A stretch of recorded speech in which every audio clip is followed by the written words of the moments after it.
Hi everyone! So sa ngayon, tingnan natin kung ano mensahe ng Panginoon para sa ating lahat. We have this one in reverse. We also have the Fan in reverse. I'm sensing enlightenment. We also have the Karma in reverse. And we have this Compass.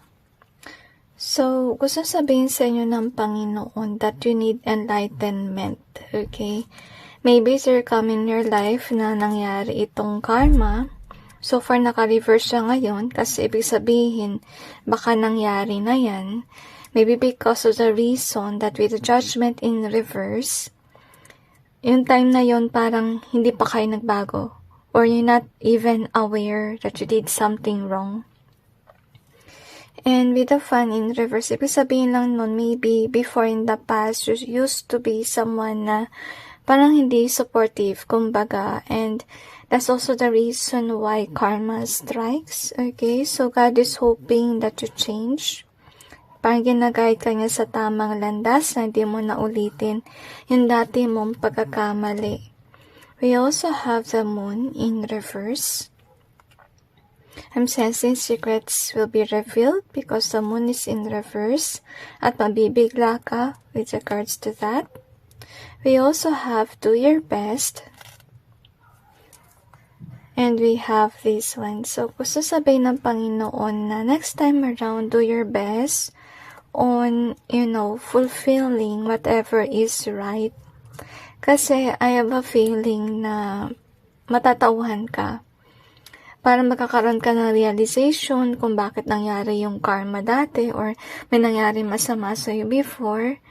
And I'm sensing heaviness na rin at yung iba sa inyo siguro ay baka sobrang deep, may potential na maiyak ka about it.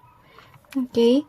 And we also have this one. I don't know, but I'm sensing this is with regards to dream. Siguro nag-wish ka na, sana ma-enlighten or kasi medyo naguguluhan ka sa inyong buhay. Hindi mo alam kung bakit madalas kang malasin and so forth. So far, ipinapakita sa'yo ng Panginoon why these things has been happening. I feel like a part of it is because you need to learn your lessons, honestly speaking. And I'm sensing na gusto kong sabihin ng Panginoon na parang ayusin mo yung iyong buhay at gusto niya sana na ma-enlighten ka at, piliin mo yung landas. At saka, I feel na ito yung turo niya. Which means na gusto niya na maging follower ka niya, okay? Parang ayaw ka niyang mali sa landas. Kasi if ever you did it, paulit-ulit na ganito yung mangyari, na may mangyaring kamalasan, paulit-ulit yung lessons na dapat mong matutunan, and so on. So make sure, guys, that you're learning from your past mistakes, okay? Para na rin yan sa iyong ikabubuti. Okay?